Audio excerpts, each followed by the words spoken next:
네, 안녕하십니까. 자, 차트 한번 보겠습니다. 자, 어젯밤에, 간밤에 이 좀 드라마틱한 상황이 펼쳐졌습니다. 지지선이 이렇게 좀 무너지면서 하락이 좀 세게 나왔습니다. 근데 이것을 다 말아 올려버렸습니다. 네. 나름 좀 평가를, 이렇게 떨어졌다가 이렇게 말아 올린 거에 대해서, 평가를 안 해줄래야 안 해줄 수가 없죠. 예. 평가를 좀 하고요. 대신에 이제 이런 경우에 꼭 이제 습관적으로 어떻게 하셔야 되냐면 차트를 이제 단위를 바꿔서 이제 좀 큰 그림을 봐야 됩니다. 자, 이렇게 큰 그림을 보면서 이 움직임에 대해서 얼마나 이제 좀 점수를 줄 것인가, 평가를 할 것인가, 이런 걸 좀 봐야겠죠. 지금 상황은 뭐냐면 이제 하락을 했다가 여기서 이제 상승 추세로 돌려야 되는데 뭐 이런 상황이 그동안 많았죠. 여기도 보면은 이렇게 하락을 했다가 이렇게 상승 추세로 이렇게 돌렸죠.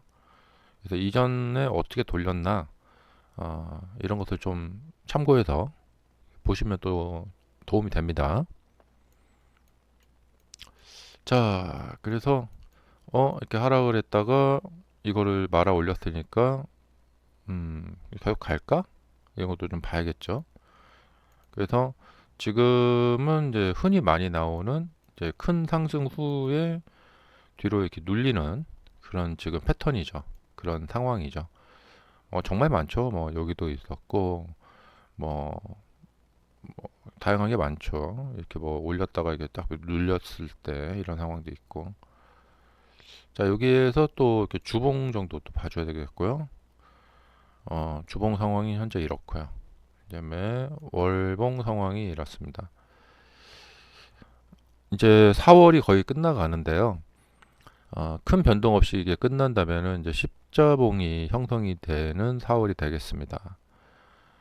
그리고 이 십자봉은 어, 위로 반등하든지 이제 아래로 크게 떨어지든지 갈림길에 이제 놓이게 되는 상황이 되겠습니다. 예. 특히 이게 상승 후 뒤에서 이게 딱 눌려 있죠. 미끄러지느냐 반등하느냐.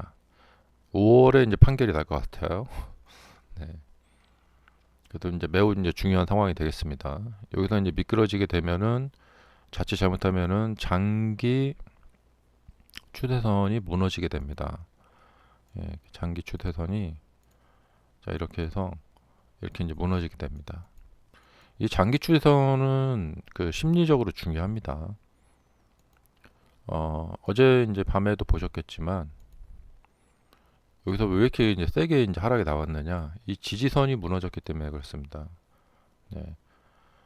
이렇게 그동안 좀 이렇게 하락을 해서 내려와서 쭉 내려오다가 여기서 이제 옆으로 좀 갔죠.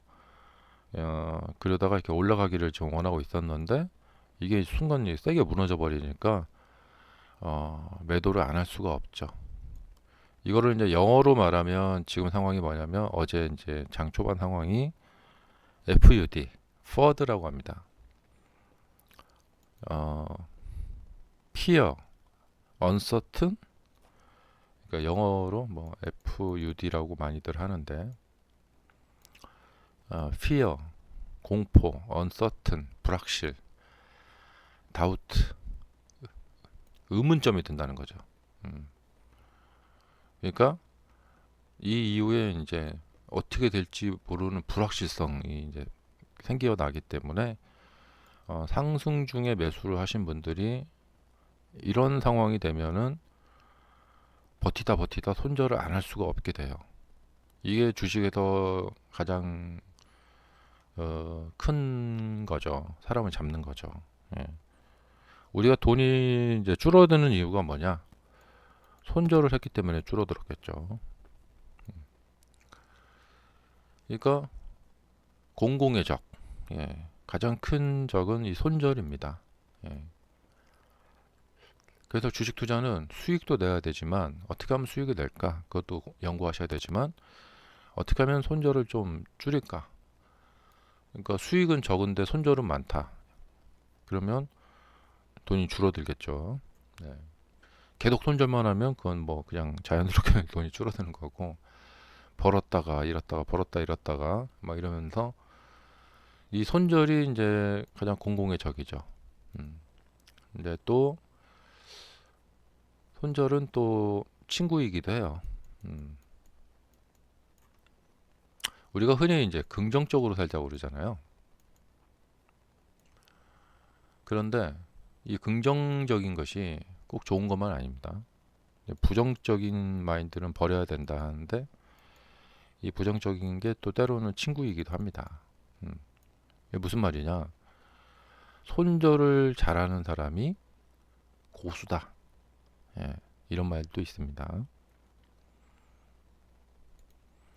자, 그래서 항상 문제가 생긴 게 뭐냐면, 이게 뭐 분봉에서도 그렇고 일봉에서도 마찬가지인데, 자, 우리 이제 일봉에서도 보시면은 이 상황이죠. 예. 이 상승 시에 매수를 들어가셨던 분들이,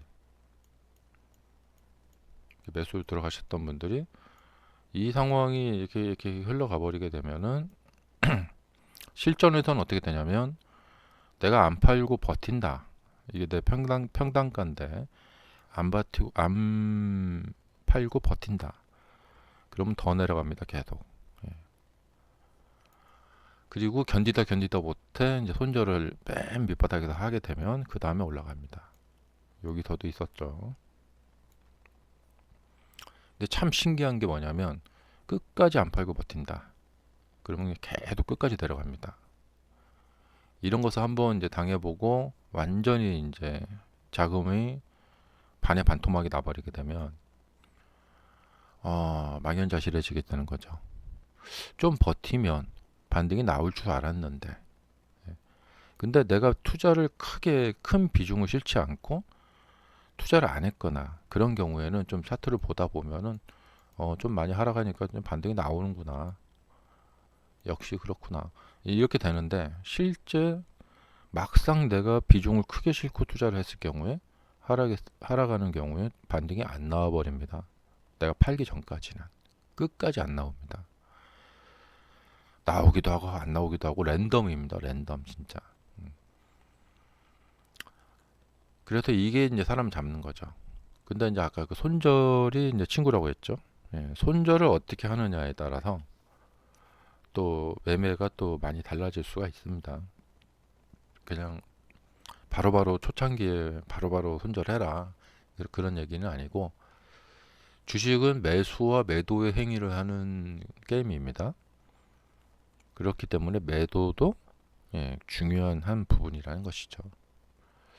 자, 여기서 이제 이 기반으로 한번 지금 이 추세를 이렇게 돌파를 했고요. 한번 올라갔다 눌림목 주고 가느냐, 무너지느냐, 기로점에 놓여 있는 상황입니다. 이런 경우에 이제 많은 이제 방법이 있는데, 대표적인 방법은 상승 돌파를 확인하는 겁니다. 예, 확인 매매를 하는 거죠. 대신에 좀 비싼 가격을 주고 사더라도. 음, 뭐 그렇습니다. 네.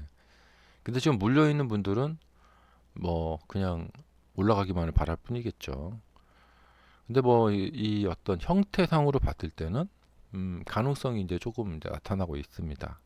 예. 자, 그래서 다시 이제 요 회색선 120선을 돌파하는 일이 나타나야겠죠. 근데 이제 패턴상 그동안 역사상 데이터를 보면은 120선 아래에 있던 주가는 120선 이상으로 올라가는 경우가 많이 발생이 됩니다. 확률 높게. 그리고 이렇게 위에 있을 때는 아래로 내려가는 일이 많이 발생이 되고요.